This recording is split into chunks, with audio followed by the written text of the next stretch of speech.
Listo, allí ya estamos grabando y vamos entonces con esta charla de hoy dedicada a África de las Heras, la espía que vino de España. Y bueno, es un personaje notable, ¿no? Cuando estuve investigándola, realmente me encantó, me fascinó el personaje. Primero por lo curioso que es y segundo por, no sé, el misterio que representa, ¿no? Por supuesto que al tener la herramienta que nos da la astrología, podemos quizás penetrar un poquito más en ese misterio, pero en general hay muy poca información personal acerca de África de las Heras, ¿no? Lo que tenemos es una visión que se va construyendo a partir de los diferentes eventos de su vida que quedaron documentados, pero tenemos muy poco de lo que sería una penetración, ¿no? Dentro de la psicología del personaje. Y en ese sentido yo creo que la carta natal nos va a ayudar bastante. Bueno, ¿quién es África de las Heras, verdad? ¿Quién es nuestro personaje? Bueno, como el nombre de la charla lo indica, estamos hablando de una espía del KGB, que fue reclutada en 1937. En 1937, ella era ya una militante comunista y en esa época, en 1937, fue contactada por una serie de personajes del KGB que en esa época estaban en España. Recuerden que estamos hablando de la época de la Segunda República Española y bueno, y de la Guerra Civil, ¿no? De la Segunda República Española y la Guerra Civil. La Segunda República tenía una orientación claramente de izquierda y, y la Unión Soviética veía en España en ese momento un territorio de potencial expansión, ¿no? De la influencia soviética en Europa.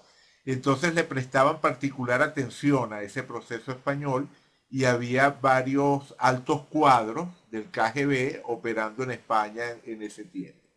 Y uno de ellos, bueno, varios, pero en particular uno que nos interesa, Alexander Orlov, se aproximó a África de la Cera para invitarla, ¿verdad?, a unirse al servicio secreto soviético. África, como les decía, ya era una militante comunista desde mucho antes. Ella se une al Partido Comunista Español ya por ahí por 1930. Por lo menos en 1930 ya militaba en las Juventudes Socialistas. Y parece que ya para 1931 32 tenía algunas responsabilidades organizativas dentro de esa juventud socialista. Bueno, lo cierto es que fue reclutada, tiene una larga vida, una larga trayectoria como espía, de la que vamos a ir hablando, y aquí la vemos ya hacia el final de su vida, con la cantidad de medallas colgadas, ¿no? Aquí tenemos una foto de juventud primero, y después la tenemos con todas sus medallas, ya viejita, y con todas sus medallas, y con el grado de coronel. O sea, en ese momento ella ya era una coronel dentro de la KGB, y fue de las pocas mujeres, ¿no?, que alcanzaron ese rango, la única española que alcanzó ese rango, por supuesto, y la española más condecorada por la Unión Soviética sería África de la Cera. Y aquí está la tumba de ella, en Moscú, donde el texto, por supuesto, en general está en ruso, pero tiene la palabra patria escrita en español, que era su nombre clave, o uno de sus nombres claves, ¿no? Uno de los nombres con los que ella firmaba sus informes era ese, ¿no? El nombre de patria. Por cierto que África se nacionalizó soviética, y en más de una ocasión dijo que ella consideraba que su verdadera patria era la Unión Soviética. Bien, pero como siempre, antes de entrar en materia con la biografía del personaje, vamos a darle una pequeña miradita a su estructura de dinatipos, ¿no? Que, por cierto, en este ciclo de charlas de los domingos, esta es la primera vez que estamos trabajando con un personaje de ascendente cardinal. Nuestros dos primeros personajes, Jim Morrison y, y Adrien Bolán, Jim Morrison y Adrien Bolán, eran ambos de ascendente fijo.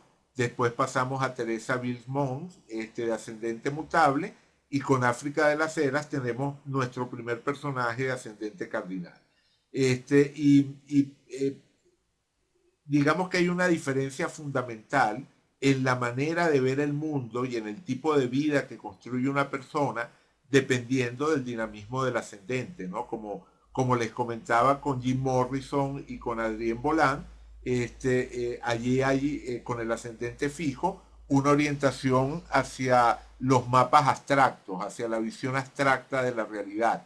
En el caso de Teresa Vince, hay una orientación hacia las relaciones, hacia la gente, hacia la búsqueda de un ajuste lo mejor posible con el entorno, donde por supuesto el tema de las relaciones humanas adquiere particular relevancia.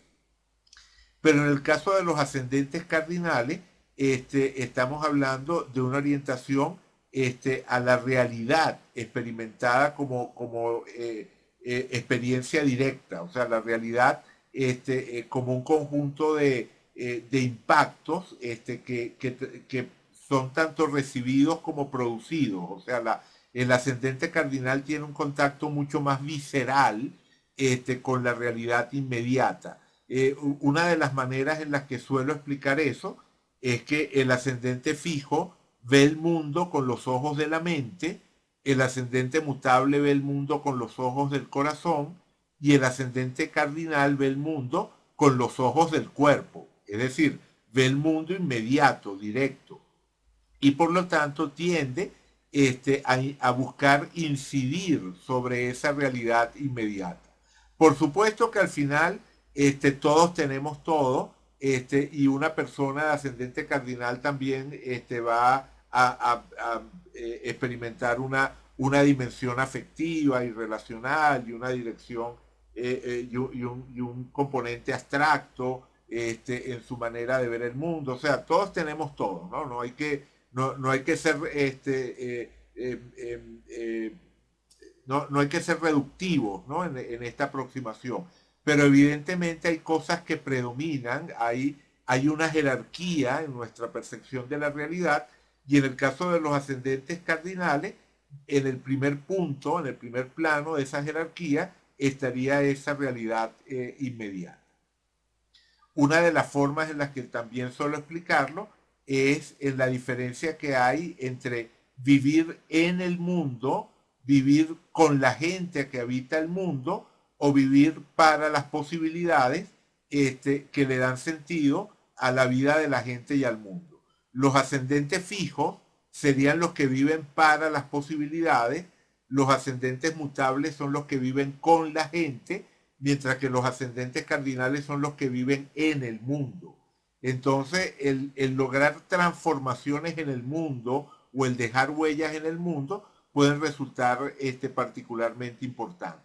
Este es un dato que yo creo que definitivamente es relevante para comprender a nuestro personaje, porque África de las Heras consagra su vida a una causa que ella ve totalmente factible. Es decir, ella cree realmente en la posibilidad de instaurar una dictadura del proletariado que se vaya expandiendo a nivel mundial. O sea, ella está trabajando para ese proyecto soviético que en última instancia busca establecer una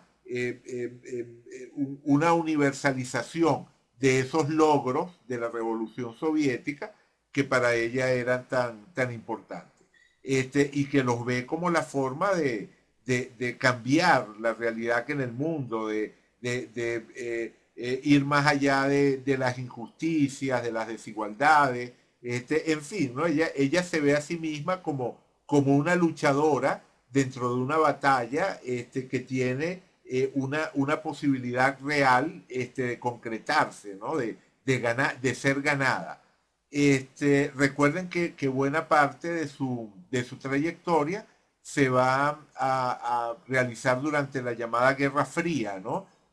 Donde efectivamente estaban esos dos grandes bloques, el bloque soviético por una parte y el bloque occidental por la otra, enfrentados en una guerra donde había esa idea de cada una de las dos partes de la imposición de un sistema a la totalidad, ¿no? del globo. Bien, es cierto que cuando veamos su carta vamos a ver el aspecto de idealismo que también había allí, pero el ascendente cardinal nos está hablando de una persona que realmente piensa en la posibilidad de incidir sobre la realidad. Bueno, ¿qué tenemos en esta estructura? Tenemos que como manera de estar en el mundo era estratega y además es una estratega muy particular porque tiene Mercurio, Venus y Marte en ese nivel. Los tres planetas que normalmente son considerados los planetas personales. A veces se considera la Luna un planeta personal, pero realmente la Luna tiene una categoría diferente, ¿no? Al mismo nivel que el Sol, en esa categoría que se suele llamar los luminares, ¿no? En astrología al Sol y a la Luna se le llaman luminares y los planetas personales serían realmente estos tres, Mercurio, Venus y Marte. Entonces, el hecho de tener los tres planetas personales en el nivel vital y en cambio en el nivel social tener a Saturno, a Urano y a Neptuno, que son planetas sociales y transpersonales, nos estaría hablando de esa doble realidad de África, donde por una parte está su mundo vital más íntimo, más cercano al centro, y por otra parte los personajes sociales que va encarnando en función de las misiones que tiene que realizar. Es decir, de alguna manera, dentro de esta estructura estratega, está encapsulado lo que podríamos entender como su universo más íntimo. Ese universo definido por su manera de pensar, las cosas que realmente quiere, y su manera de autoafirmarse y avanzar en la vida. Ese Mercurio, ese Venus y ese Marte. Es cierto que en el nivel social está la luna, y por lo tanto esa luna también habla de una conexión importante con la dimensión social, pero en el balance general, digamos que hay definitivamente un aporte muy grande de estos tres planetas, digamos, más alejados, pues menos personales. Y en el nivel vital también tenemos a Quirón, que probablemente nos habla de la dosis de sacrificio que representó para ella el abrazar el tipo de vida que abrazó. Bueno, bueno, otra cosa importante, por supuesto, es que el nivel social sea dueño de sí. El dueño de sí lo hemos descrito otras veces como la estructura más cercana a la imagen del guerrero. Y efectivamente ella socialmente encarnó esa imagen del guerrero, a veces de forma literal. Uno de los episodios más llamativos de la vida de África de la Cera fue cuando saltó en paracaídas tras las líneas alemanas en Ucrania, y bueno, estuvo como guerrillera durante un buen tiempo, además haciendo labores de espionaje y de desinformación, o sea, ella manejaba equipos de telecomunicación, radiotelefonía y radiotelégrafo, ¿no? Lo que se usaba en esa época, y con ese entrenamiento que tenía, su misión era interceptar mensajes de los nazis y al mismo tiempo crear mensajes ficticios que sirvieran para desinformar al enemigo. Pero eso lo estaba haciendo junto con los guerrilleros ucranianos, y se vio envuelta en más de una ocasión en situaciones de combate. Y hay una anécdota bien documentada en la cual ella mata de un tiro a uno de los miembros de su grupo que consideraba que era un traidor. Entonces allí está, ¿no? Esa parte dura, esa parte guerrera, está reflejada allí sin duda alguna. Y en general su capacidad para hacer lo que hacía falta hacer. O sea, una de las maneras en las que hemos descrito al dueño de sí es también como la persona heroico-pragmática. Ese término pragmático se refiere a la capacidad para hacer lo que toque hacer en cada momento. Si lo que hay que hacer es matar un dragón, pues se mata el dragón.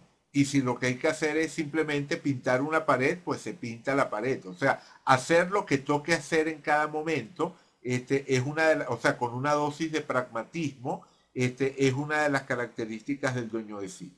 Y efectivamente ese fue un rasgo en la vida de África. Y luego, por último, tenemos el nivel circunstancial, el que tiene que ver con la manera de tomar decisiones frente a las circunstancias que se van presentando momento a momento. Y allí tendríamos la estructura manifestadora, es decir, una estructura que tiene que ver con ponerle corazón a las cosas, compasión, y que probablemente fue uno de los elementos que contribuyó a una personalidad que mucha gente describía como encantadora. O sea, efectivamente, África de la Cera tenía la capacidad para verse como una persona con chispa, una persona ocurrente, una persona que tiene esos elementos que hemos asociado también al manifestador circunstancial de responder instantáneamente a las circunstancias con una carga de afectividad e incluso de espontaneidad, algo que puede parecer sin duda alguna espontáneo, aunque esté al servicio de una visión mucho más mental de la realidad como la que puede tener el estratega. Vale, bien. Ok, vamos entonces ahora a ir recorriendo la vida de África antes de ir a su... Bueno, antes de seguir recorriendo la vida de África, déjenme ponerle su carta. Déjenme ponerle su carta un momentito para que la vayan viendo, ¿no? Para que se vayan familiarizando con la carta.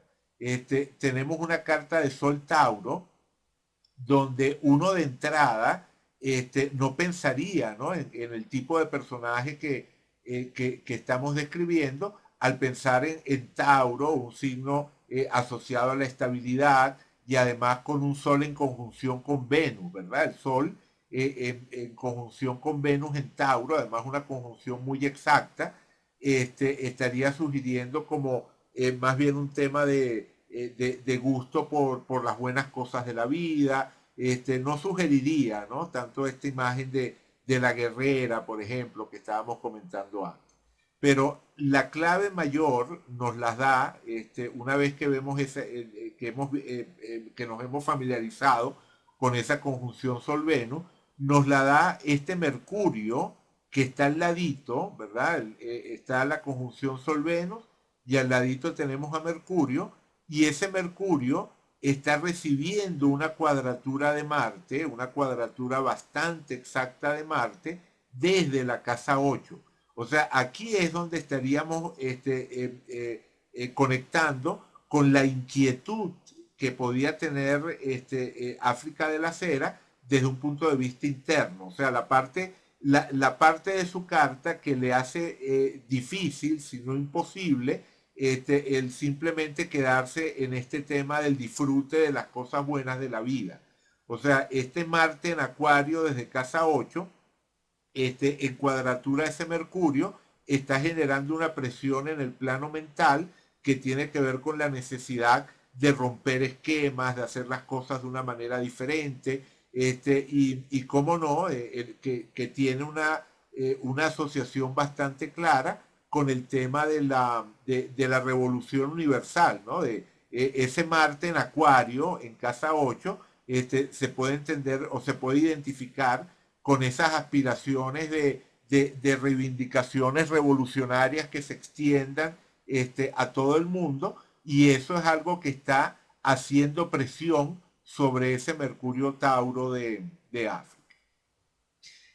África provenía de una familia acomodada, o sea, su padre había sido alcalde de Ceuta, la ciudad natal, y era sobrina también de un general importante que había muerto precisamente reprimiendo a los republicanos, o sea, su familia estaba más bien como conectada a la burguesía, ¿no?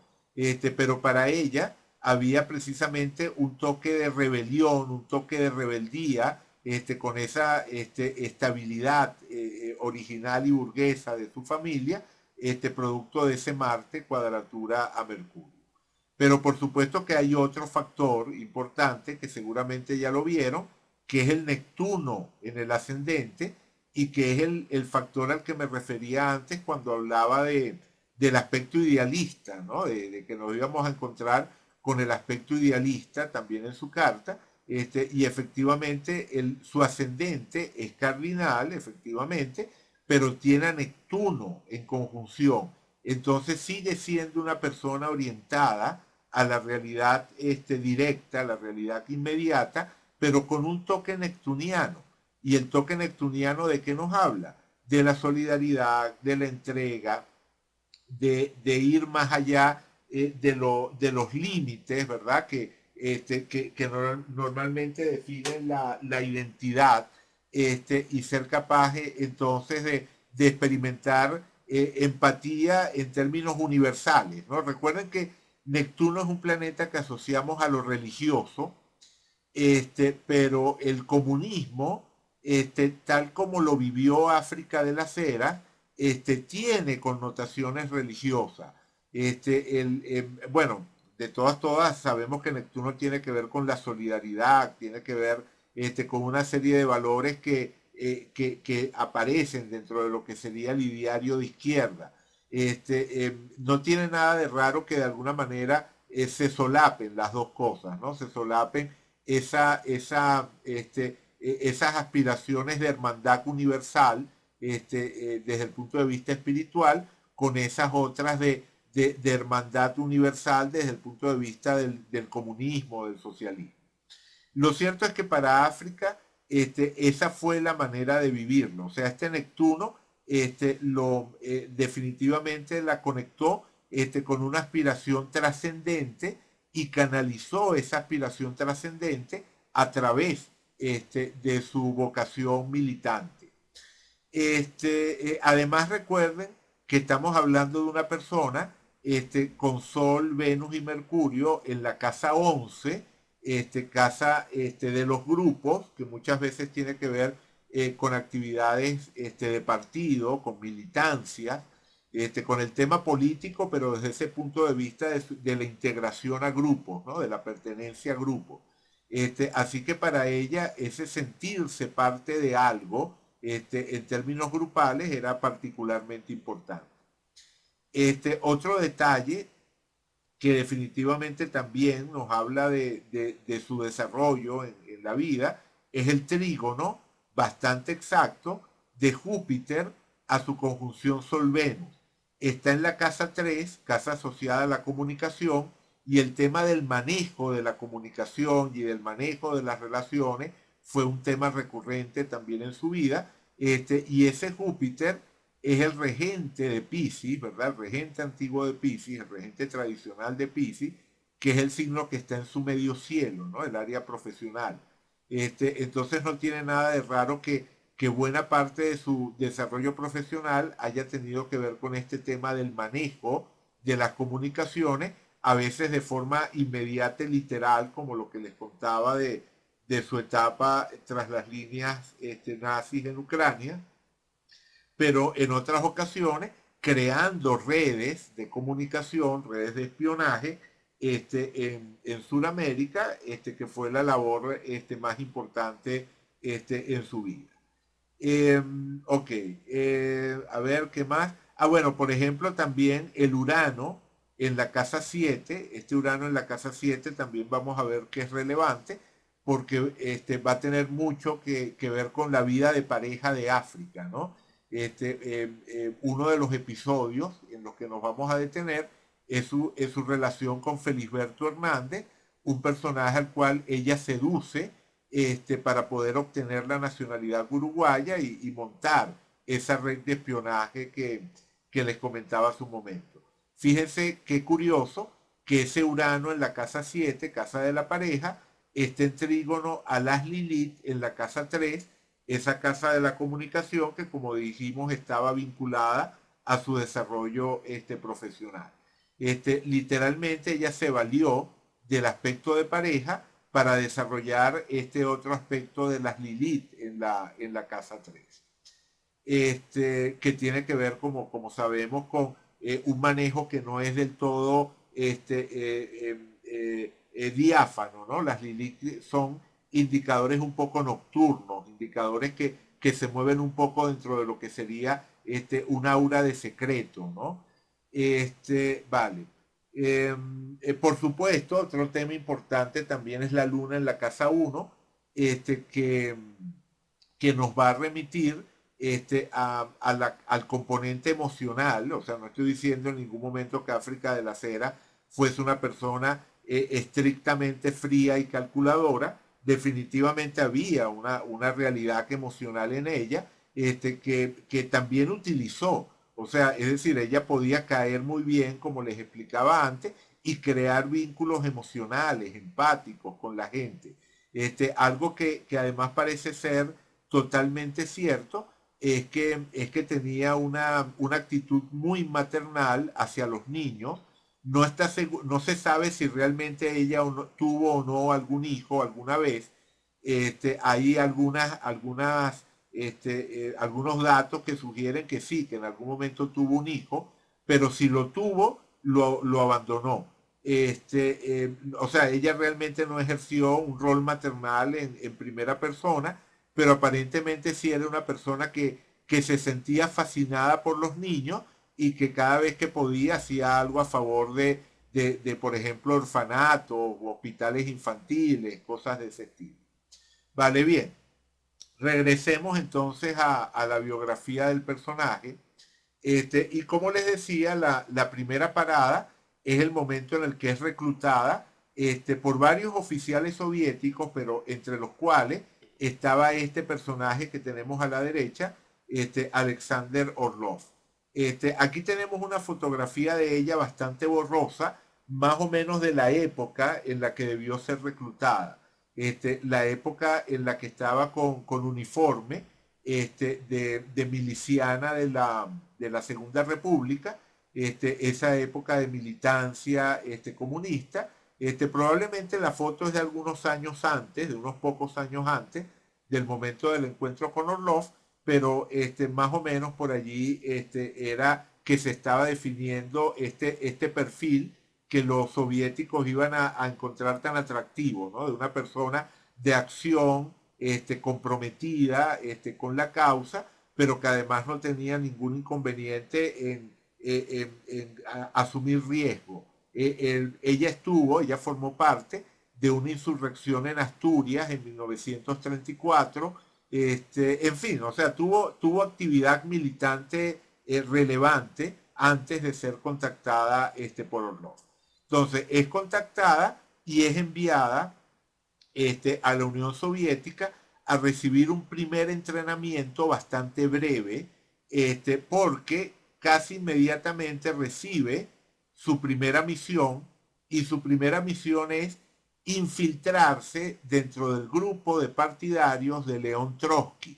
León Trotsky era el gran rival de Stalin en aquel momento, y se había refugiado en México. Stalin había ordenado ya su asesinato, y Trotsky, bueno, estaba refugiado en México. La misión de África era infiltrarse dentro del grupo de Trotsky, como primer paso para que posteriormente se concretara el asesinato del personaje. Y aparentemente ella entró en contacto en Noruega con grupos de trotskistas, de allí pasó a México y consiguió un lugar como secretaria de Trotsky, y ese lugar como secretaria de Trotsky le permitió levantar los planos de la casa en la que Trotsky vivía, y ella estaba formando parte de ese primer intento de asesinato de Trotsky. Pero ¿qué ocurre? En esa época, en ese momento en el que ella está instalada en México como secretaria de Trotsky, en ese momento, nuestro personaje anterior, Alexander Orlov, deserta de la Unión Soviética y pasa a los Estados Unidos, y en el proceso recala en México. Entonces hay un peligro evidente de que Orlov identifique a África de la Cera. Entonces, al darse esa situación, bueno, la sacan rápidamente de México, la sacan en un carguero, escondida en un carguero, en la bodega de un carguero, la sacan de México, y el plan para asesinar a Trotsky es realizado más adelante por estos otros dos personajes, por Ramón Mercader y Caridad Mercader. Bueno, Caridad, que era la madre de Ramón, y ellos son los que terminan asesinando a Trotsky. Pero cabe destacar que Caridad, Ramón y África se conocían, formaban parte, digamos, de la misma, del mismo grupo de espías españoles o de origen hispano. Caridad, que era de origen cubano, bueno, que estaban más o menos siendo entrenados en la misma época, ¿no?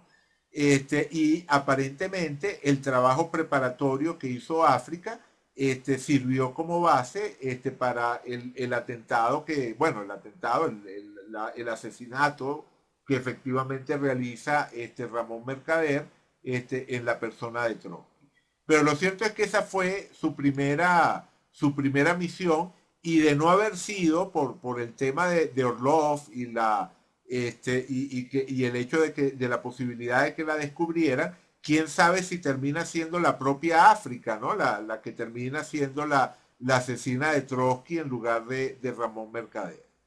Bien, lo cierto es que luego de ese frustrado intento, ¿verdad? Ese primer frustrado intento, ella regresa a la Unión Soviética, y recibe un entrenamiento más intensivo, pasa un tiempo mayor. Estamos hablando de, esto que les cuento es finales de 1938, estamos a finales de 1938. Ella vuelve a ingresar en la Unión Soviética. Recuerden, por una parte está la guerra civil, por otra parte está a punto de comenzar la Segunda Guerra Mundial, y en esa época ella recibe este entrenamiento más intensivo, que incluye tanto aspectos de combate, por supuesto, como el manejo de lo que serían los elementos de radiocomunicación de la época. Y por supuesto el manejo de claves, cifrado, en fin, todo lo que podía necesitar un espía en aquel instante. Y entonces se da esto que les contaba del salto en paracaídas tras las líneas enemigas, que es una de las pocas escenas de las cuales tenemos un testimonio de ella, ¿no? Ella dejó un testimonio bastante breve, escrito ya o sea, pocos años antes de morir, y una de las cosas que ella recordaba era este momento en el que le ofrecen la posibilidad de incorporarse, ¿no? al frente de batalla. Entonces lo cuenta de esta forma. Abrí la puerta. Tras ella se encontraba el camarada Medvedev y dos hombres a los que no conocía. Me preguntaron, ¿sabes disparar? Sí, tengo una insignia de tirador de Voroshilov, un campo de entrenamiento. ¿Sabes nadar? Sí, era la mejor nadadora de mi ciudad. ¿Has saltado alguna vez en paracaídas? No, pero puedo aprender con rapidez. Muy bien, mañana te presentarán al camarada Estejo y serás trasladada a nuestro grupo. No recuerdo muy bien qué pasó después, salvo que estaba desbordada por la alegría y a punto de empezar a saltar, reír y gritar. Iba al frente, era la persona más feliz del mundo. Claro, quién sabe hasta qué punto esto lo podamos entender como una imagen fidedigna, pero no tendría nada de raro, ¿no? Que efectivamente ella haya recibido con esa alegría, casi que infantil, casi que de adolescente, esa noticia de que iba a poder ir a pelear. Ya vimos que esa cuadratura Marte-Mercurio era un elemento constante dentro de su vida y eso de poder darle salida debió sentirse también, ¿no? Como un alivio. Y también, por supuesto, eso de ponerse al servicio de una causa más grande, ¿no? Todo aquello resuena, ¿no? Con el personaje. Aquí tenemos una foto que supuestamente es de África, ¿no? O sea, por lo menos en el libro, en el que por el ángulo, digamos que es difícil distinguir el parecido con las otras fotos, pero por lo menos en el libro en el que la encontré, afirmaba que esta era África tras las líneas nazis en Ucrania en la época en la que estaba en toda esta actividad que les contaba. Por cierto que cuando ella salta con su equipo de telecomunicaciones, sus armas, por supuesto, pistola, cuchillo, etcétera, etcétera, y un par de granadas. Y las instrucciones que ella tenía era que si se veía en peligro de ser capturada, destruyera por completo el equipo, incluyendo por supuesto los libros de clave, y posteriormente se suicidara. Entonces, por eso es que suena, digamos, como tan fuerte eso de la persona que empieza a saltar, reír y gritar, feliz porque va al frente, cuando lo ponemos en perspectiva, y decimos, bueno, es una persona que va a una situación de vida o muerte y que tiene instrucciones de suicidarse si hay peligro de ser capturada. Vamos a hacer una pequeña pausa aquí y vamos a ver cómo estaba el cielo de África de las Heras en ese momento. Ah, bueno, primero vamos a ver un momentito, finales de 1937, vamos a colocarnos, qué sé yo, en noviembre de 1937, más o menos la época en la que debió ser reclutada, y vamos a colocar direcciones ecuatoriales, vamos a comenzar por direcciones ecuatoriales, porque recuerden, ¿no? Aquí no tiene sentido que veamos tránsitos porque solamente tenemos una fecha aproximada. Sabemos que ella fue reclutada en 1937, pero no sabemos exactamente en qué momento de 1937. Pero las direcciones ecuatoriales o las primarias, o sea, cada quien tiene su predilección por el tipo de direcciones que siente que le funcionan mejor, ya sea por primarias, ecuatoriales, todas nos van a dar más o menos meses antes o meses después los mismos contactos, ¿no? Porque se mueven relativamente lentos. Bueno, en ese sentido resulta notable que en la época en la que ella es reclutada, sea precisamente la época en la que Plutón, ese planeta que ella tenía en la casa 12, el hecho de tener a Plutón en la casa 12 definitivamente es importante, ¿no? Es una conexión que ella va a tener con lo plutoniano, pero de una manera, vamos a decir, más latente o inconsciente. Pero en el momento en el que por direcciones ecuatoriales, ese Plutón, desde su casa 1, le hace oposición a Urano, la oposición Plutón-Urano era apenas 40 minutos de arco, 21:44 la posición de Plutón, 21:04 la posición de Urano, es decir, fue exacta a comienzos de ese año. Vero sugiere enemigos ocultos. Bueno, claro, el Plutón en la casa 12, por supuesto que puede sugerir, entre otras cosas, sí, el Plutón en casa 12 puede sugerir el tema de enemigos ocultos y por supuesto que eso fue algo, ¿no? Con lo que ella vivió. Es imposible que un espía no tenga que entrar en contacto con ese tema del enemigo oculto. Pero también la casa 12 se suele asociar a temas de conspiraciones. El tema de conspirar, la conspiración como como un cónclave, ¿verdad? Que se da de forma oculta al mundo, de manera invisible un poco, también es un tema asociado a la casa 12. Entonces, ese Plutón en 12 probablemente también tuvo que ver con su aspecto de conspiradora, ¿no? Pero sí, el Plutón en 12, ella lo pudo experimentar también en algún momento de su vida en contactos que hicieran peligrar su vida, que tuvieran que ver con enemigos ocultos. Pero lo cierto es que aquí hay un deseo de transformar el mundo. Ese Plutón en la casa 12 también habla de un deseo inconsciente de transformar la realidad, y en el momento en el que ese Plutón le hace oposición a su Urano, que la oposición, como digo, fue exacta a comienzos del 37, eso termina manifestándose en algo concreto, como es su incorporación al espionaje. Fíjense que además Urano es el regente moderno o planeta naturalmente asociado a Acuario, en la cúspide de la casa 8.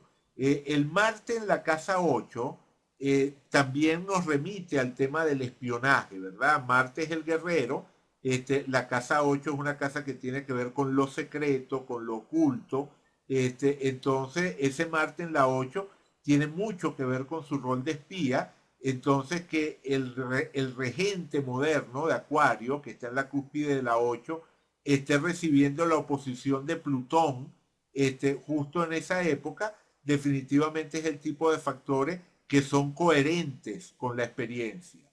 Igual que es coherente con la experiencia que en ese momento tuviese la conjunción de Neptuno y el ascendente haciendo la oposición precisamente a ese mismo Marte. O sea, Plutón oponiéndose al regente moderno de ese Marte y la conjunción Neptuno ascendente haciéndole oposición a ese mismo Marte en el momento en el que ella es reclutada como espía. Un tema que resuena con su Plutón en 12 y con su Marte en 8. Vale, bien. Pero ahora sí vamos a ver, bueno, podríamos ver también esa misma fecha, esa misma época en la que fue reclutada, la podríamos ver también por direcciones, por progresiones, la podríamos ver por progresiones. Si la vemos por progresiones, una de las cosas más interesantes sería la progresión de la luna, ¿no? La luna en aquella época le estaba haciendo oposición a su Marte en la casa 8. Es decir, tenemos otra vez una activación, esta vez por el lado de la luna progresada, a ese Marte en la 8. Este, y, y bueno, probablemente si nos ponemos a revisar con calma, vamos a encontrar, bueno, por ejemplo esta, ¿verdad? La cuadratura de la luna-Mercurio, esa cuadratura luna-Mercurio, en un momento en el cual ella rompe, porque recuerden que esto de la cuadratura, o sea, el momento en el que ella es reclutada, es un momento en el que ella rompe con lo que eran sus grupos en España y ella simplemente desaparece. O sea, cuando a partir de 1937 ella simplemente desaparece del mapa en España, porque bueno, pasa a este rol de espía, y pasa a utilizar seudónimos y a viajar con documentos falsos. Entonces simplemente desaparece. Así que allí podríamos ver el impacto de esa cuadratura de la Luna al Mercurio en la casa 11, casa de los grupos. Bien, pero como les decía, me interesaba que viéramos, porque ahí sí tenemos la fecha exacta, ese día del salto en paracaídas. O sea, este es el día exacto en el que ella realiza ese salto. Ajá, aquí está. Estos son los tránsitos. Aquí sí podemos comenzar por tránsito. Estos son los tránsitos de ese día en el que ella salta en paracaídas tras las líneas ucranianas, con su pistola, su equipo de comunicaciones, un par de granadas, y dispuesta a dar la vida por la causa. ¿Ven algo interesante allí? ¿Notan algo interesante en los tránsitos de ese día? O sea, hay algo, Plutón cuadratura medio cielo. No. Plutón no está en cuadratura al medio cielo. La conjunción Sol-Plutón, exactamente. La conjunción Sol-Plutón. El Sol, ¿verdad? El Sol está exacto sobre Plutón. O sea, pero súper notable, ¿no? El Sol en el grado 24 de Géminis, Plutón en el grado 24 de Géminis. El día en el que ella salta es precisamente un día en el que el Sol está pasando sobre su Plutón natal, con lo cual todo este tema de la vida o muerte, ¿verdad? De las situaciones de vida o muerte, pero también, por supuesto, el tema de la entrega a una causa, porque recordemos que todo esto está ocurriendo en la casa 12. Exactamente, correcto, tal cual como lo dice Claudia. En casa 12 lo va a dar todo, exactamente. Está en un momento en el que simplemente se entrega totalmente a la causa. Vale, bien. Pero por el lado de los tránsitos de Plutón también es interesante. Fíjense que Plutón estaba en el grado 4 de Leo y su Venus natal está en el grado 4 de Tauro, 454. Es decir, había una conjunción exacta del Sol a Plutón y era la época en la que Plutón le estaba haciendo cuadratura a su conjunción Venus-Sol. Claudia dice, y más con las Lilith por ahí, sí, tal cual, o sea, en ese momento en el que salta, tanto el Sol como su Plutón estaban encuadrados por las Lilith en tránsito, ¿verdad? La Lilith natural y la Lilith osculatriz estaban encuadrando esa conjunción Sol-Plutón, y por lo tanto conectando con toda esa carga de lo oculto, de lo secreto que también vinculamos a Lilith. Y bueno, si vemos la cuadratura Plutón-Venus, por ejemplo, fíjense, ahí está la cuadratura Plutón-Venus. Pueden ver que en el momento del salto estaba prácticamente exacta. Y si vemos la cuadratura Plutón-Sol, vamos a ver la cuadratura Plutón-Sol, ahí la tenemos, perdón, ajá, ahí está. La cuadratura Plutón-Sol va a estar encuadrando precisamente todo el periodo que ella va a estar tras las líneas enemigas. O sea, ella estuvo desde ese momento, desde 1942 hasta 1943, 44 por allí. Entonces, es un periodo durante el cual Plutón estuvo todo el tiempo activo, ¿no? En cuadratura, un Plutón desde la casa 1 en cuadratura a su Sol y a su Venus. Por supuesto que eso nos habla del peligro, nos habla de las incomodidades, nos habla de las angustias. A ver, Rodrigo dice, esa cuadratura Plutón-Venus me suena como a gusto por el morbo de una experiencia cercana a la muerte. Bueno, pero recuerda que no es una cuadratura natal, no es una cuadratura natal, o sea, esa interpretación que le estás dando tendría más sentido si estuviésemos hablando de una cuadratura Plutón-Venus en la carta natal. Al ser una cuadratura Plutón-Venus por tránsito, probablemente haya estado asociado en buena medida al tema de la angustia y del miedo. O sea, yo estoy seguro de que ella vivió momentos de angustia y de miedo durante ese tiempo que estuvo allí tras las líneas alemanas. Bien. Ok. Sí, o sea, el Plutón lo tenemos en el grado 24, o sea, el Plutón natal, si vemos los contactos de ese Plutón natal, vemos que está en quincuncio, a ver, no, en quincuncio estaría es el nodo. O sea, déjenme poner un momento la configuración. Ajá, ok, aquí tenemos esto de aquí es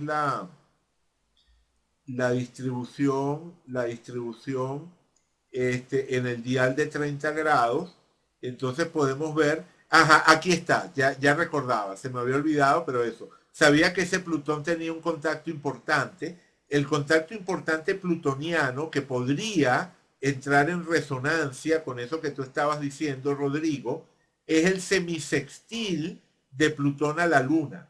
El único contacto realmente fuerte de ese Plutón en términos de exactitud es el semisextil de Plutón a la Luna en la carta natal, que es particularmente importante al ser la Luna regente del ascendente. Aquí es donde podría estar la parte de África de la Cera, que podía tener una conexión con el tema del peligro, o con el tema de los riesgos y de experiencias cercanas a la muerte.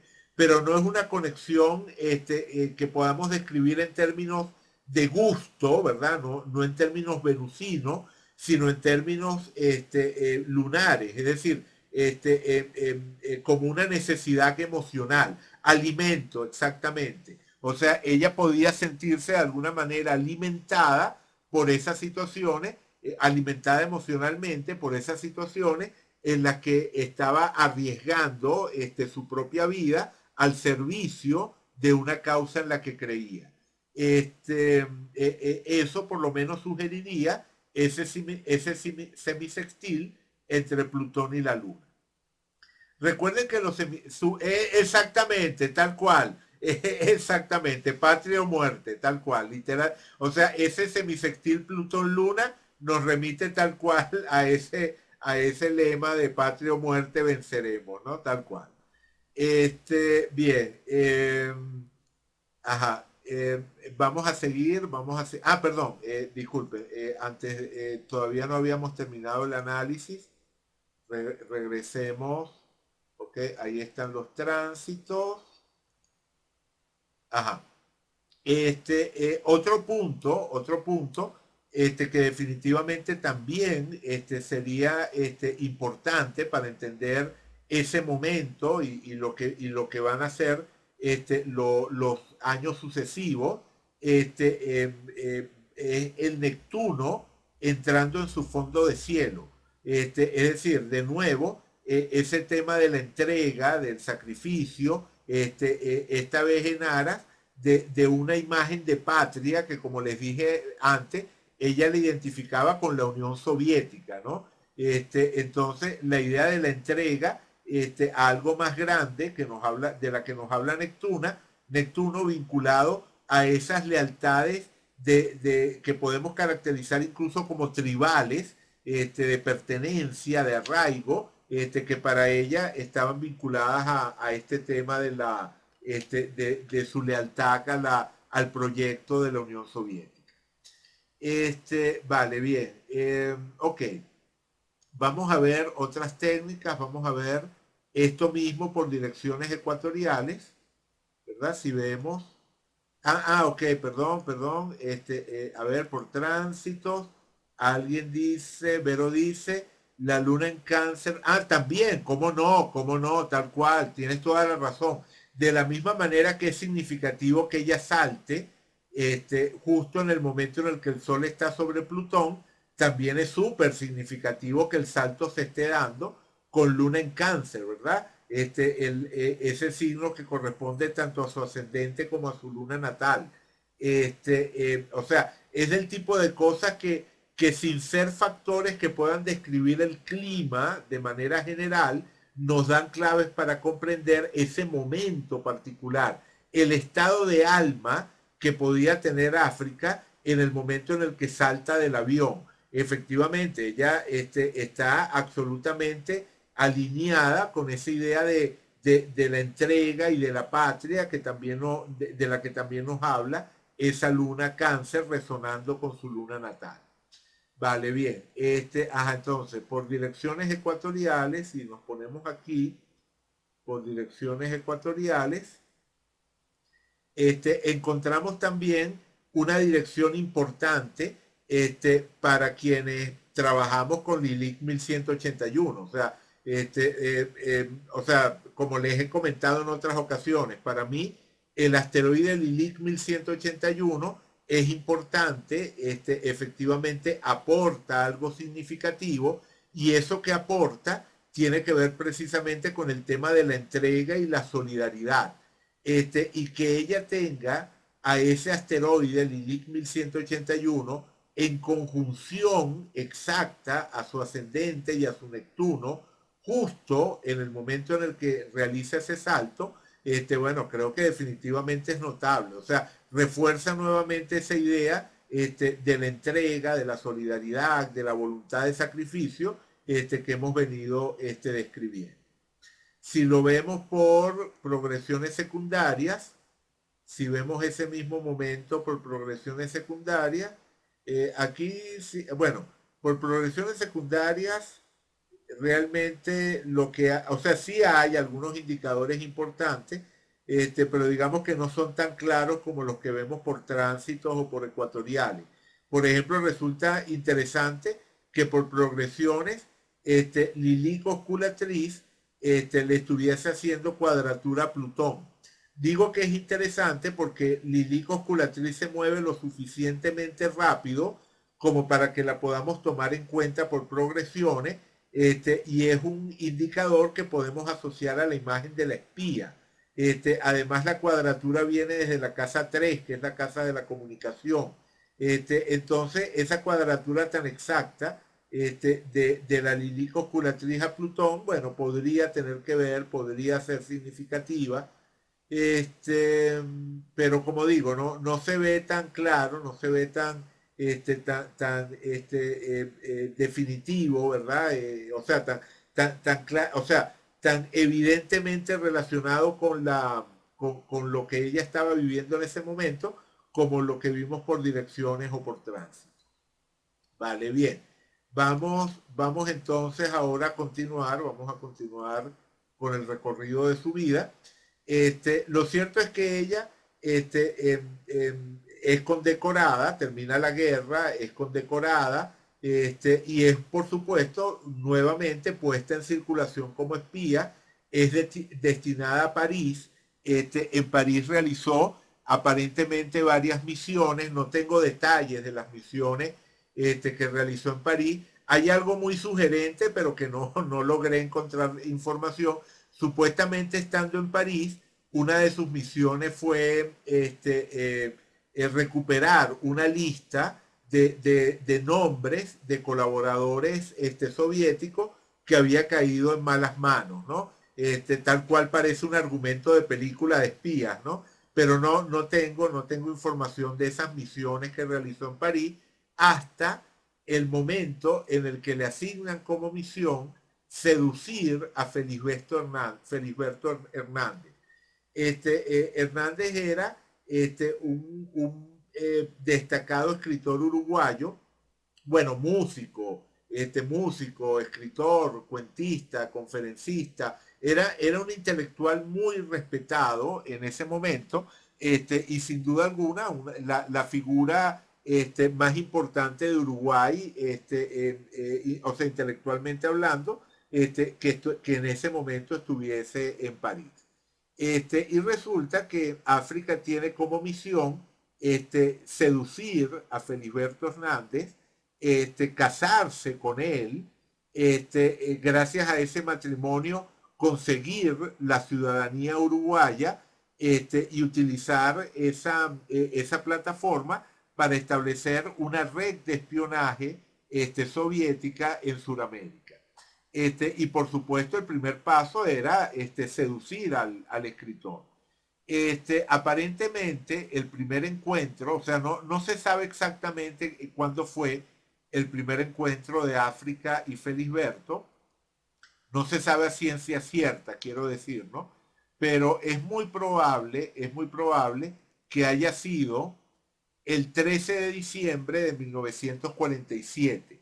En ese momento, ese día, Felisberto estaba dando una conferencia y aparentemente en esa conferencia África lo aborda. Sin embargo, hay otra historia según la cual el abordaje ocurrió en la calle, ¿no? No fue en la conferencia, sino en la calle. Realmente las dos historias no se contradicen, podría haber sido después de la conferencia, que lo haya abordado en la calle, en fin, o sea, lo único que sabemos es que fue en diciembre de 1947, a finales de 1947, cuando África tiene el primer contacto con Felisberto y que probablemente haya sido ese día, el 13 de diciembre. Entonces vamos a ver ese día, los tránsitos de ese día en el que ella se encuentra con el que va a ser su esposo, entre comillas, ¿verdad? Su objetivo, ¿no? Es la persona que ella tiene asignada como misión. Lo tiene que seducir, ¿verdad? Su misión es seducirlo, pero eso no significa que le caiga bien, para nada. De hecho, Felisberto aparentemente era un personaje bastante prepotente, anticomunista, acérrimo. Una de las cosas curiosas es que Felisberto Hernández era un personaje realmente, digamos, como exagerado en sus condenas hacia todo lo que era el tema del comunismo y del marxismo.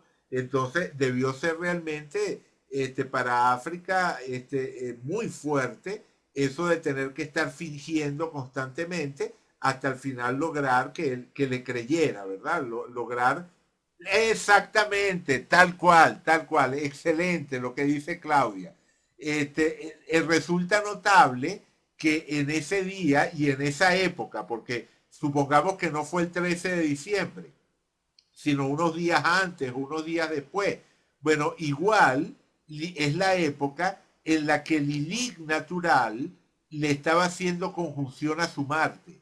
Tenía una conjunción de Lilith natural a Marte y sabemos que esa Lilith natural es tal cual la femme fatal, ¿no? La imagen de esa mujer que es capaz de utilizar sus encantos para los objetivos que se plantea, ¿no? Para satisfacer sus deseos, para alcanzar sus objetivos. Y efectivamente, lo que sí sabemos es que uno de los factores fundamentales de la seducción de Felisberto Hernández estuvo en ese plano de lo sexual. Que por cierto, hay testimonios de África de la Cera en su juventud que ya desde entonces la describían como una chica muy liberal desde el punto de vista de la sexualidad. Entonces, aparentemente, parte de lo que logró hacer que ella tuviese un lugar significativo en la vida de Felisberto fue ese abordaje muy cargado de lo que sería ese tema de la femme fatal, ¿no? De la atracción cargada de intensidad sexual. Fíjense que además esa Lilith natural al lado de Marte está también activando la cuadratura Mercurio, ¿verdad? O sea, el hecho de que Lilith estuviese sobre Marte también significa que está activando la cuadratura Mercurio y que en general era la época en la que esas Lilith le estaban haciendo cuadratura a su conjunción Sol-Venus.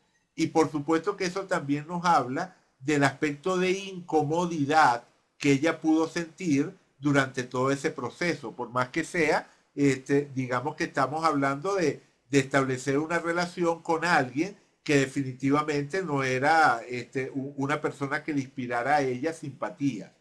También resulta notable que el Sol, ¿verdad? O sea, no solamente tenemos a Lilith sobre Marte, sino que el Sol también le está haciendo cuadratura a las Lilith natales de África. Entonces, efectivamente, ella hace esta labor de Mata Hari justo en la época en la que tiene el arquetipo de Mata Hari, por llamarlo de alguna forma, extremadamente activo en su carta. Vale, bien, genial. Podemos ver también en este caso su revolución solar. En este caso podemos poner la revolución solar porque sabemos que ella estaba en París en el momento de ese año. Ella tenía ya tiempo viviendo en París, como les dije, realizando misiones para la Unión Soviética. Entonces podemos asumir que estaba en París en su cumpleaños, así que podemos calcular la correspondiente revolución solar. Y fíjense qué cosa tan impresionante. Cuando vemos la revolución solar de ese año 1947, el ascendente de revolución calculado para París. Evidentemente, si calculamos esta misma revolución para Ceuta, para su lugar natal, nos daría un ascendente distinto. Pero el ascendente de revolución calculado para París cae precisamente en conjunción con las Lilith natales.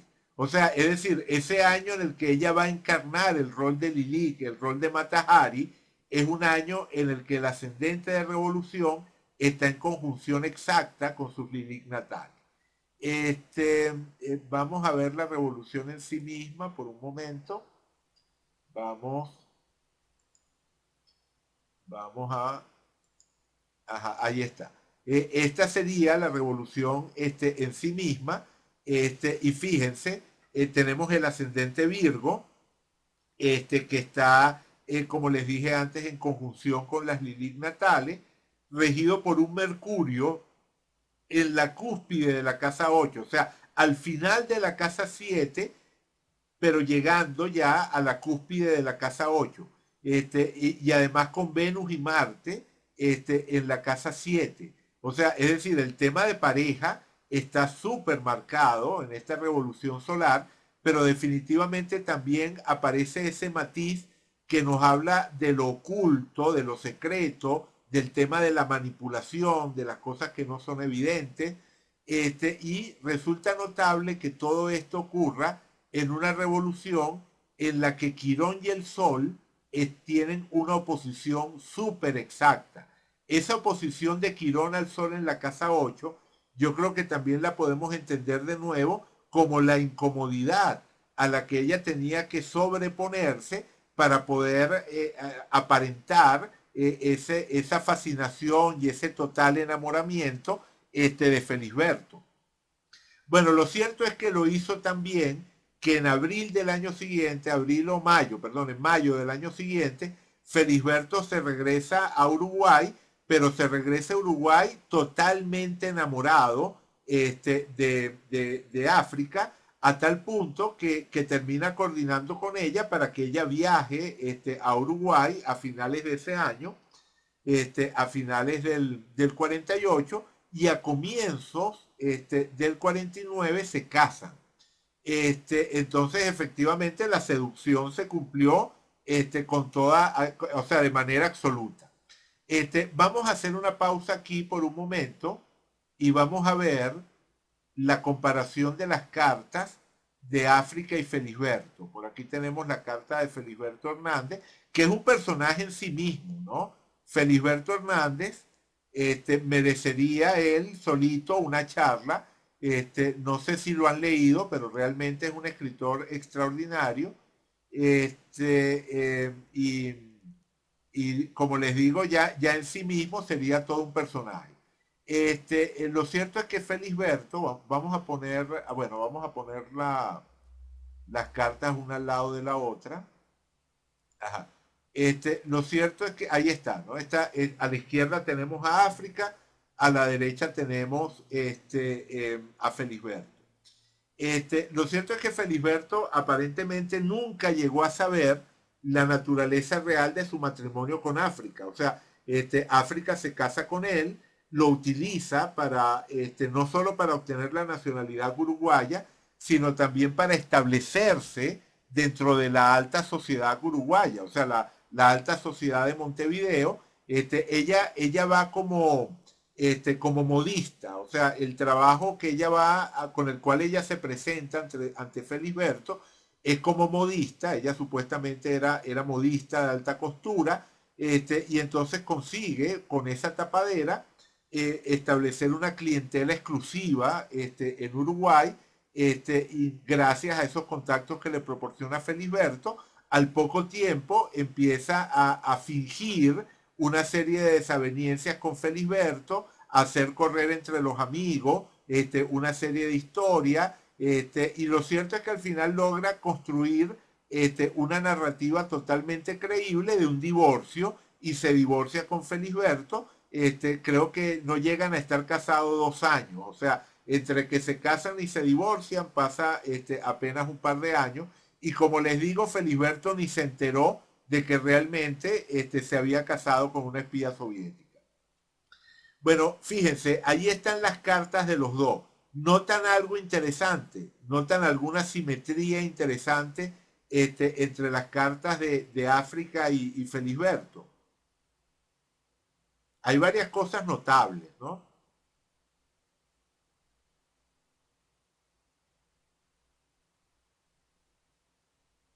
Por ejemplo, si ven los ascendentes, ¿no?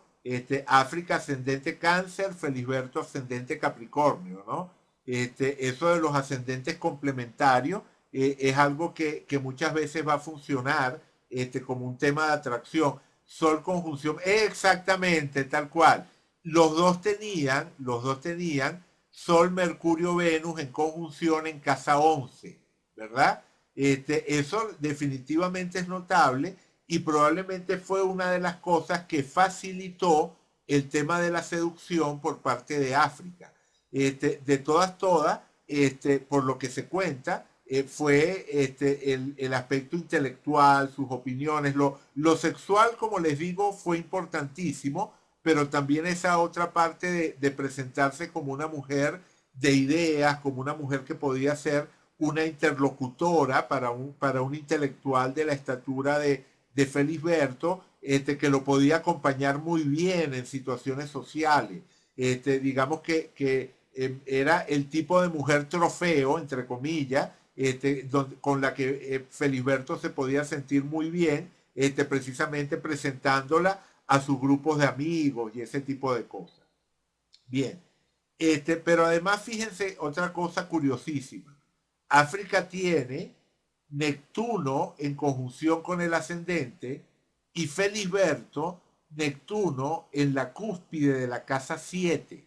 Entonces, por supuesto, en su sentido positivo, si lo viésemos desde el punto de vista positivo, esa complementariedad de los Neptunos podría haberse vivido como cercanía de alma, si la relación hubiese sido real, si la relación hubiese sido algo que fuese movida por la espontaneidad y no por todo este plan dentro del cual Felisberto era nada más una ficha más. Pero desde el momento en el que sabemos eso, bueno, el Neptuno en la casa 1 de África habla también de su capacidad para engañar. Y el Neptuno en la casa 7 de Felisberto habla de la posibilidad de ser engañado en el plano de la pareja. Entonces, allí hay de nuevo una complementariedad notable entre los dos personajes. Por supuesto que el Neptuno de Felisberto estuviese opuesto a su Lilith natural, habla también de la parte de él que estaba conectada con esa Lilith y con esa intensidad en el plano de lo sexual, del deseo, y probablemente terminamos de comprender la historia allí. O sea, la Lilith natural de Felisberto en su ascendente, opuesta a Neptuno, se deja engañar, o sea, precisamente en ese plano de la seducción a través de la sexualidad, se deja engañar por África, que es capaz de manejarse con soltura en ese terreno. Vale, bien. Ok, vamos a ver ahora la, el matrimonio. Vamos a ver la fecha del matrimonio. Vamos a ver la fecha del matrimonio de África con Felisberto. Aquí está. Ajá, aquí está. Ellos se casaron el 14 de febrero de 1949. El 14 de febrero de 1949. Aquí incluso tenemos hasta la hora. Aquí podemos dejar hasta los ángulos de la carta porque sabemos que efectivamente se casaron a las 10:30 de la mañana. A las 10:30 de la mañana del 14 de febrero de 1949. A ver, ¿qué ven ustedes allí? ¿Qué les llama la atención de ese momento en el que África concreta su medio cielo en el descendente?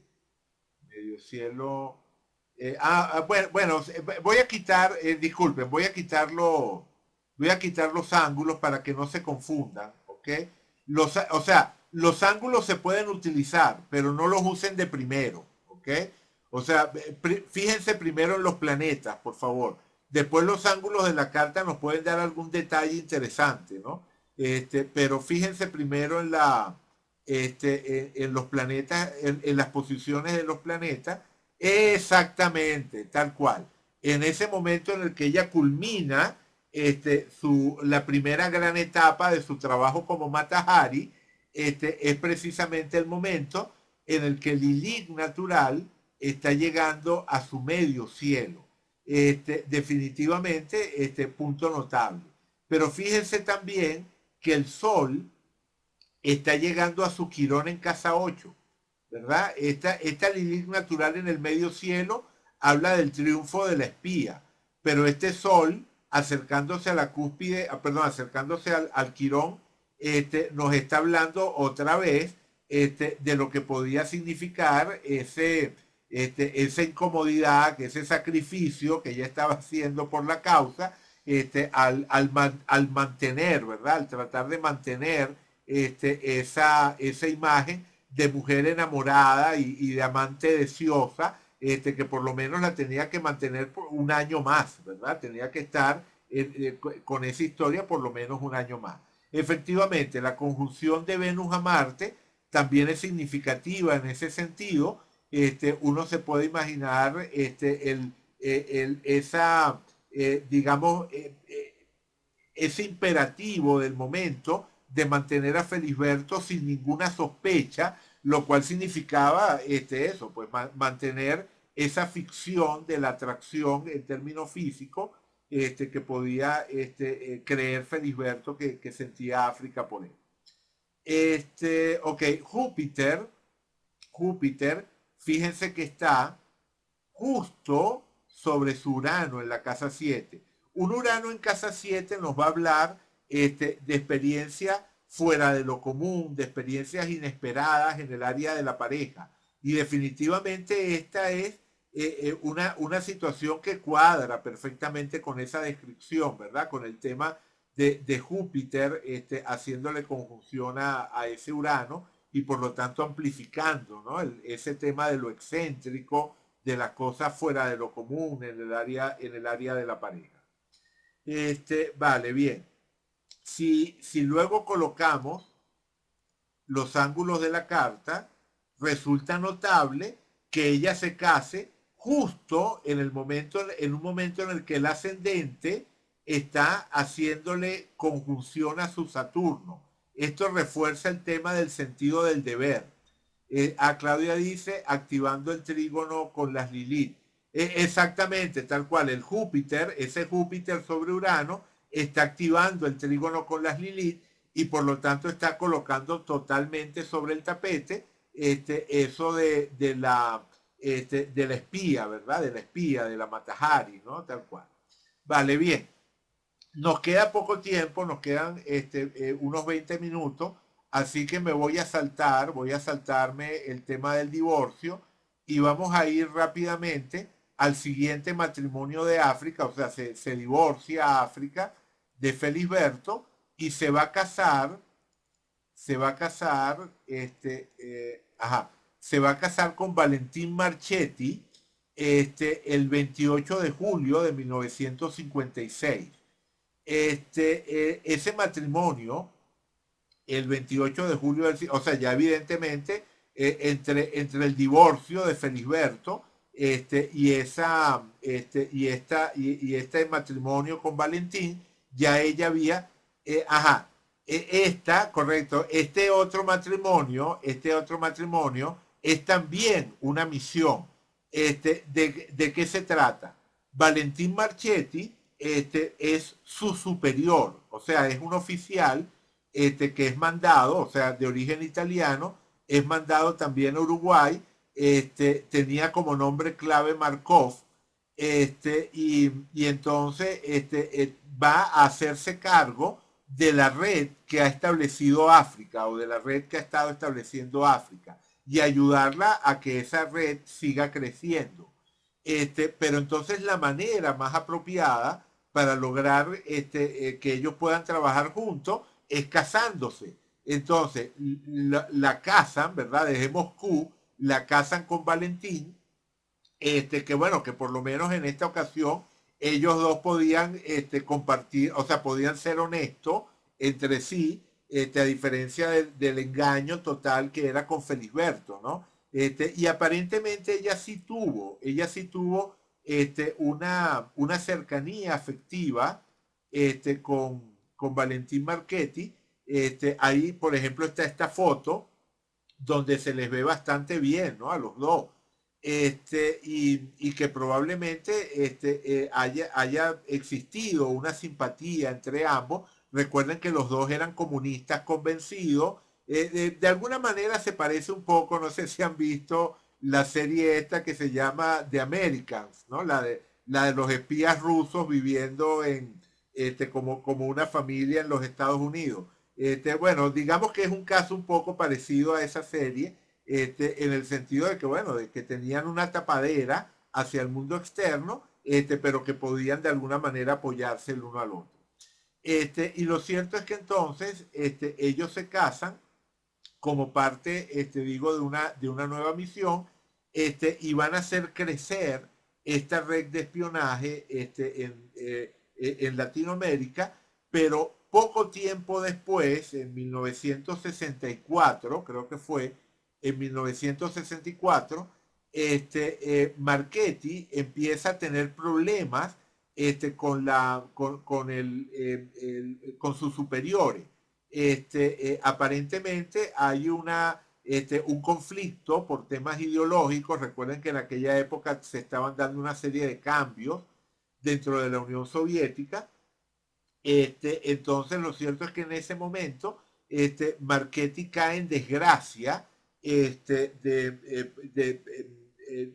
a la luz de sus superiores en la KGB, y resulta que curiosamente muere o misteriosamente muere de un ataque cardíaco, muere, o sea, de un conveniente ataque cardíaco el 1 de septiembre de 1964. Y por supuesto que no se sabe a ciencia cierta, pero hay insistentes versiones que además aparentemente son muy creíbles ciertos elementos ambiguos, misteriosos, que rodearon su muerte. O sea, era una persona que no tenía ningún historial previo de afecciones cardíacas, era un personaje que se veía muy sano, y de pronto, de un día para otro, como digo, muere de un ataque cardíaco fulminante.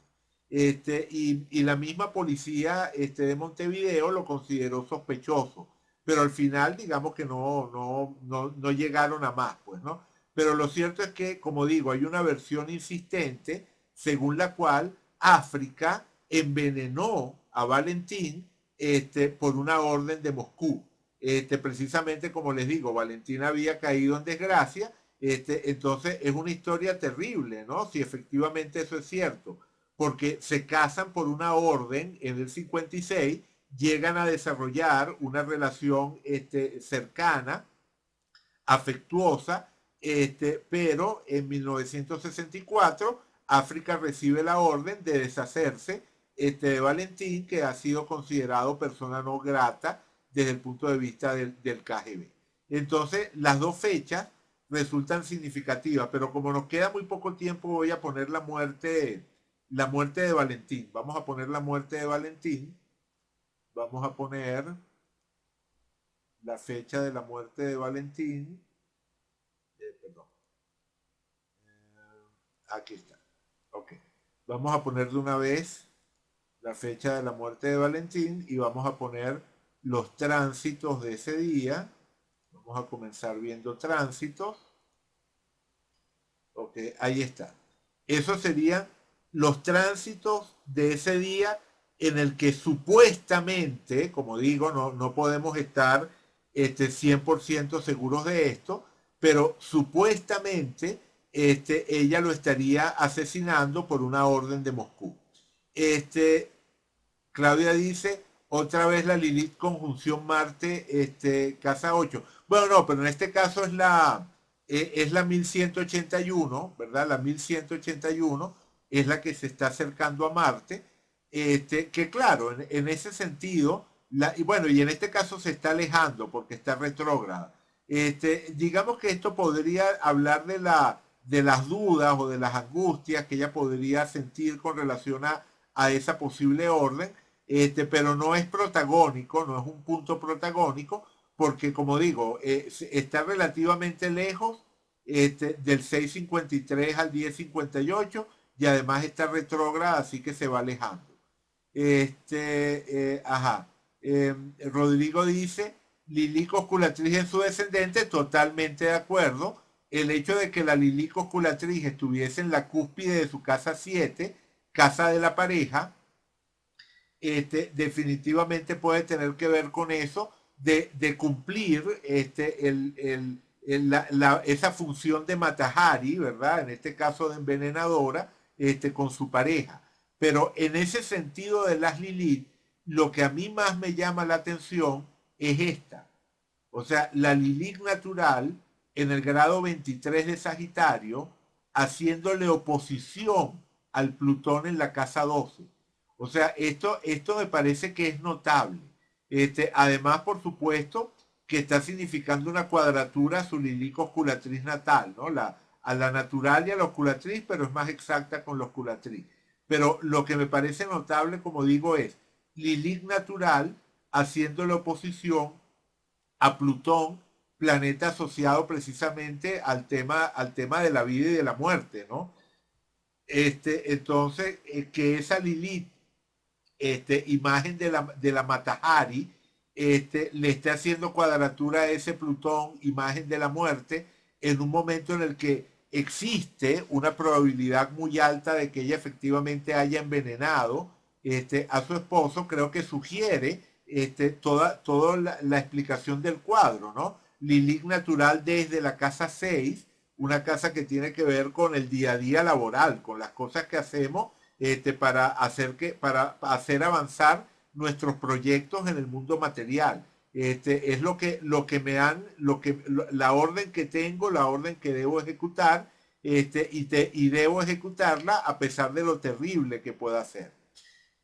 Al mismo tiempo, el hecho de tener a Marte y a Venus, ¿verdad? A ambos, a Marte y a Venus sobre la Luna y haciéndole oposición a Urano, es decir, en la carta de África hay una oposición amplia entre la Luna y Urano. Y en ese momento la conjunción Venus-Marte está activando esa oposición Urano-Luna. Yo creo que allí es donde podemos ver lo que sería la parte de dudas, la parte, o sea, no le debió ser fácil, no le debió ser fácil. O sea, de alguna manera fue algo que la debió confrontar precisamente con todos esos años compartidos, con ese tema del vínculo, de la alianza que había establecido con Valentín, de la camaradería que se podía haber dado entre ellos, pero que en última instancia, bueno, tiene que ceder a lo que es el cumplir la misión que le han establecido. Y en ese sentido, también resulta muy significativo que Plutón en tránsito le estuviese haciendo cuadratura exacta a la Lilith 1181. Esa que, como les digo, tiene que ver con el tema del sacrificio. Por supuesto que en este caso se trata de sacrificar al otro, pero también se trata de sacrificar sus propios afectos por ese otro, ¿no? Entonces está el tema de la muerte vinculado a Plutón y ese tema del sacrificio vinculado a Lilith 1181. Vale, bien. Bueno, se nos quedaron una cantidad de cosas en el tintero, pero digamos que era imposible cubrir todo el material. Se nos quedó la fecha del matrimonio de ellos. Por cierto, podemos ver, todavía nos quedan unos minuticos, así que podemos ver la revolución solar, ¿verdad? Podemos ver la revolución solar de ese año, ya que sabemos que estaba en Montevideo, que cumplió años en Montevideo, así que podemos colocar revolución solar.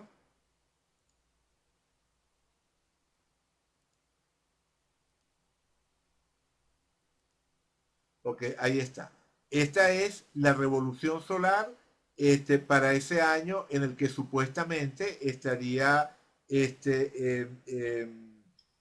sí, eso, pues asesinando, envenenando al que hasta ese momento era su pareja.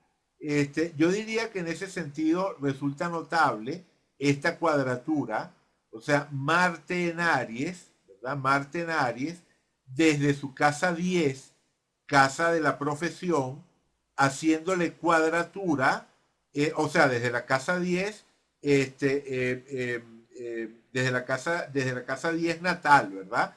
Pero desde la casa 8 de revolución.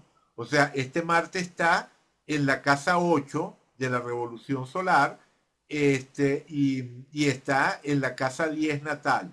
Entonces, este Marte que está, por decirlo así, cargado de muerte por su presencia en la casa 8 de revolución, y que está en la casa 10, que tiene que ver con la profesión, tiene que ver con las responsabilidades que asumimos desde el plano profesional. Ese Marte, como digo, le está haciendo cuadratura exacta, fíjense, del grado 21 al grado 21 a ese Urano en la casa 7, ¿no? Entonces yo creo o sea, cuando uno ve estos emplazamientos, este, cobra sentido la hipótesis de que efectivamente lo haya envenenado. O sea, yo realmente creo que sí lo envenenó.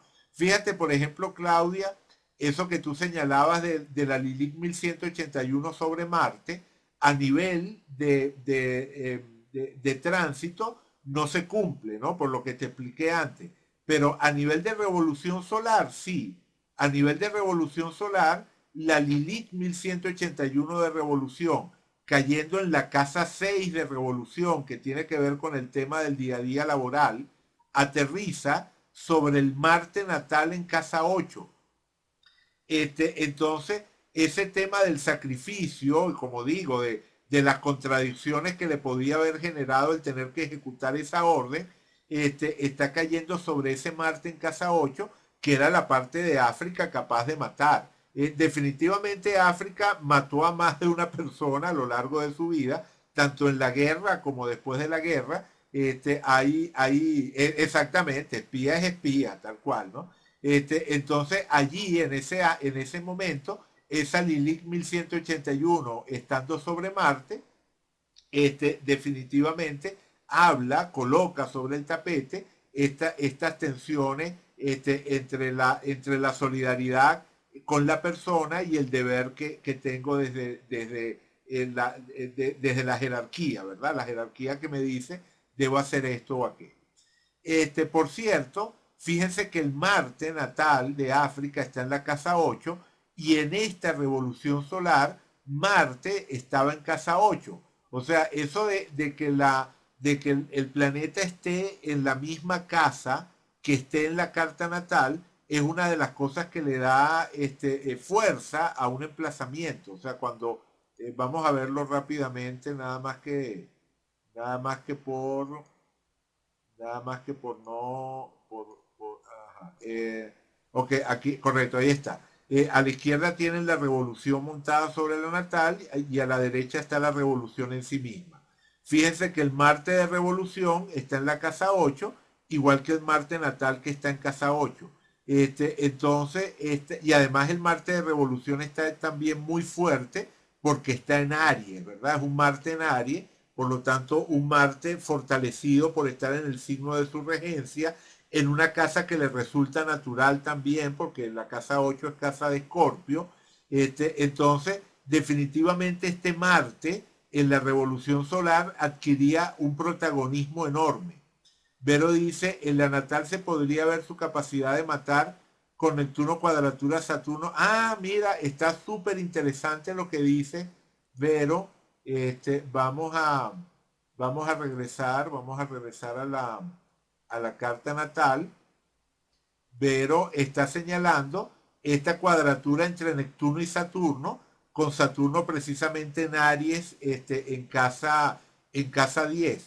Y efectivamente allí, ¿verdad? Allí tendríamos uno de los factores que la podrían llevar a este tema de cumplir con el deber hasta el punto, ¿verdad? De ser capaz de acabar con la vida de otro ser. Por supuesto, tal cual, o sea, no, ese sería un factor, pero también lo otro que estás señalando, ¿no? El Marte en la 8, ese Marte en la 8 en cuadratura con Mercurio, que les comentaba al comienzo también, pues es un elemento clave, ¿no? Sin duda alguna. Sí, definitivamente totalmente de acuerdo por allí. Por cierto que si no me equivoco, correcto, que además ese Marte está en Acuario, por lo tanto regido por ese Saturno en cuadratura con Neptuno. Muy, muy buena observación.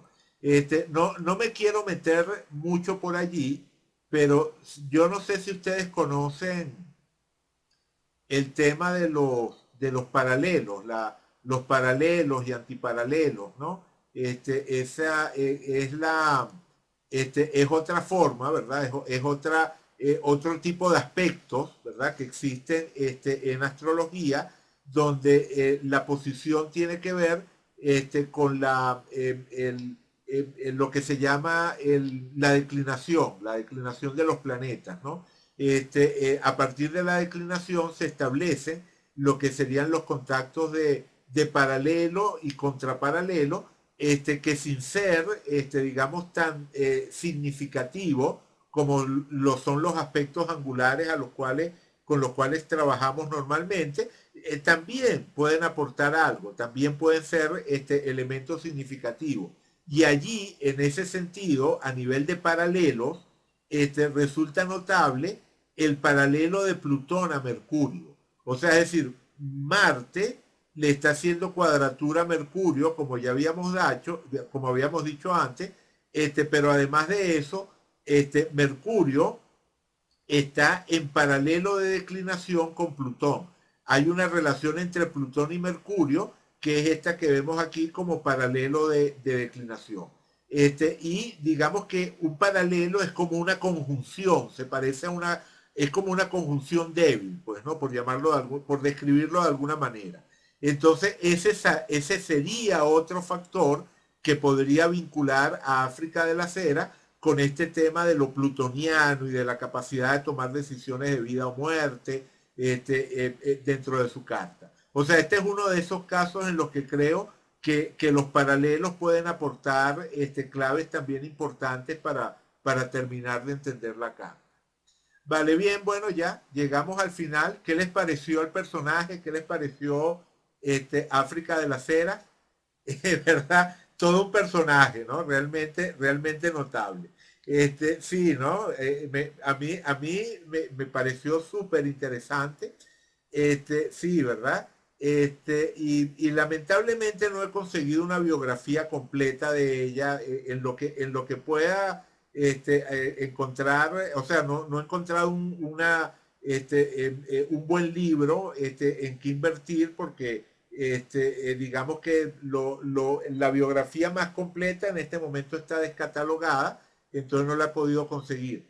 Pero, pero lo cierto es que me interesaría estudiarlo más. O sea, realmente es un personaje que creo que todavía no he terminado de avanzar en lo que sería el acercamiento astrológico. Retomando historia para entender un poco estos tiempos de comunismo del siglo XXI. Ah, sí, claro, tal cual, ¿no? Esta es la prehistoria, ¿no? De lo que estamos viviendo actualmente. Vale, bien. Ok, bueno, nada, lo dejamos hasta acá. Gracias por estar allí. Me encantó el grupo, súper participativo, que es la idea. Entonces, bueno, voy a apagar la grabadora. Bye.